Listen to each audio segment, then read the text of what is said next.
Welcome to Wawas on Wire. Today we're talking about Dato Tony Louie's major criticism of the Transportation Ministry's recent regulatory changes. And it's a really big story.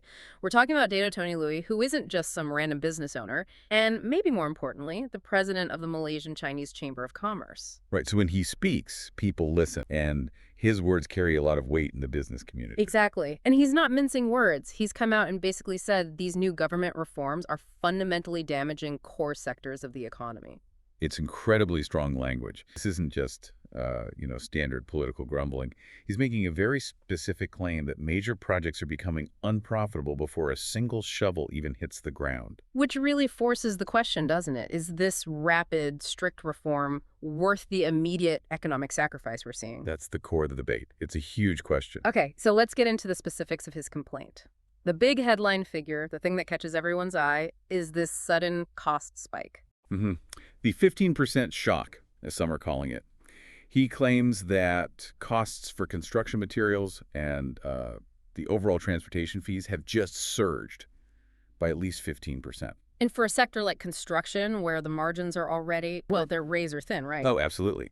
For a multi-million ringgit contract, a 15% jump in your basic costs isn't just an inconvenience. It can be more than your entire projected profit margin. So let's unpack that. You bid for a job, you sign a contract based on a fixed price, and then suddenly the government changes the rules. And overnight, your profitable project is now hemorrhaging cash. It essentially makes existing agreements worthless from a financial standpoint. This isn't theoretical pain, then. He's saying this is happening right now. It is. And he's using his own company as a prime example of this breakdown. He talked about his project in Johor Bahru. The one that's completely stalled. Completely stalled. And the reason is so basic, it's almost unbelievable. What is it? They can't get sand and gravel delivered to the site. The most basic materials. It's a direct result of this nationwide issue with the lorry operators. The materials are there, but the truckers either can't afford to operate under the new rules or they're on strike. So nothing moves. And of course, that financial pain doesn't just stay on a company's balance sheet. It always trickles down. It always does. And that brings us to the human cost, which he was very, very clear about. He said something about staff bonuses, right? He stated explicitly that because of these unforeseen losses, which are driven by the regulations, all staff bonuses have been canceled. All of them. All of them. He says every single project his company is working on right now is losing money. And when a company has to finish a loss-making contract, discretionary spending like bonuses is, the first thing to get cut. This is where his argument gets really interesting, though. He doesn't just talk about his own losses. He draws a very sharp contrast with the government's financial situation. The very sharp contrast. Yeah. He's basically arguing that the state is benefiting from the very same changes that are crushing the private sector. How does that work? Well, his logic is that, first, higher oil prices mean more tax revenue. But more directly, these new restrictions on overloading lorries mean drivers have to make 2 or even 3 trips to move the same amount of goods. Ah, so that means more fuel is being bought, more tolls are being paid. Exactly. More revenue for government coffers.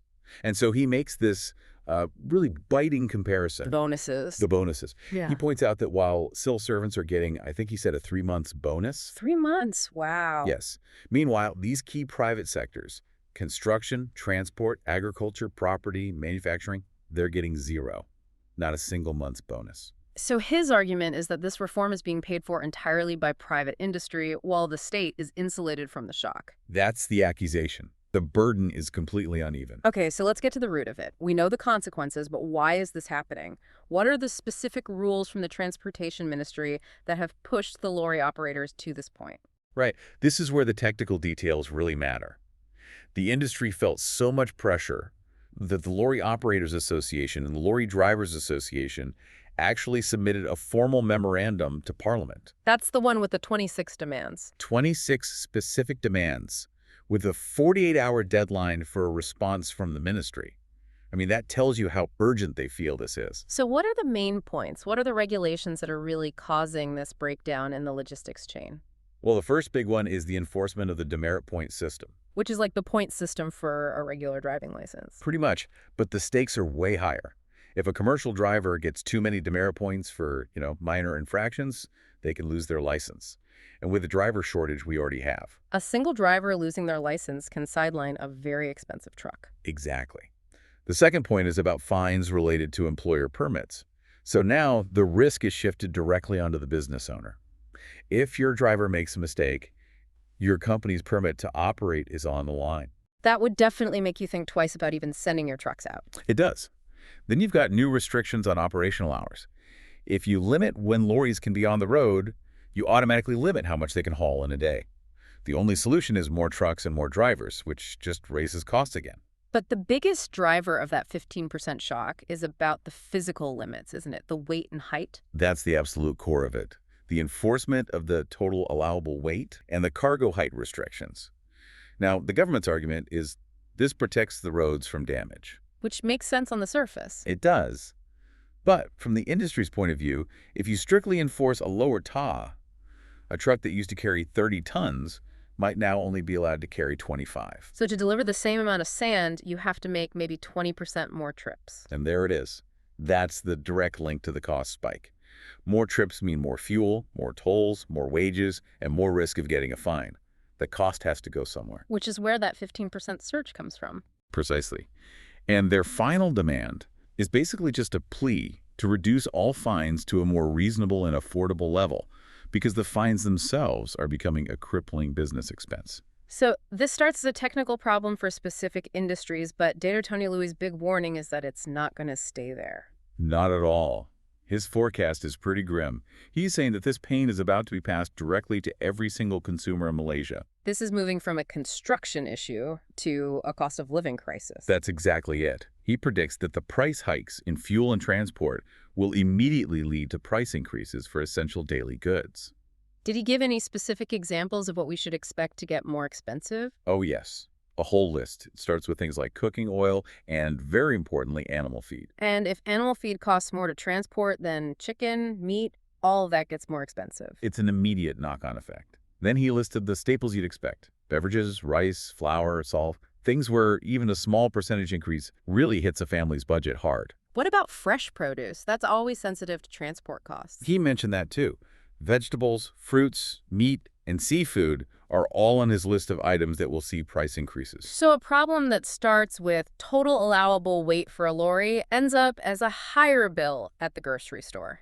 It makes you wonder, for anyone listening, are you already feeling this? Are prices already starting to creep up?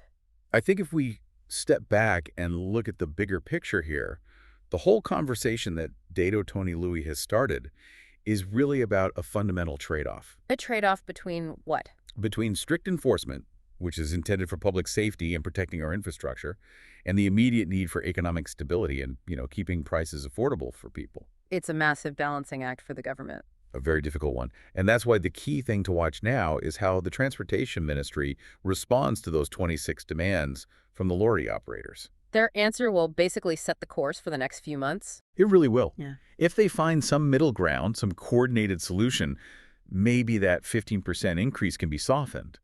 But if they don't, that cost is absolutely going to be paid by the consumer. It'll just fuel a much broader inflationary cycle. And what's left is to see if there's the political will to adjust rules that are already in place, even if they're causing this kind of immediate economic damage. That's the fundamental question they're facing right now. Remember to like and subscribe for more videos like this.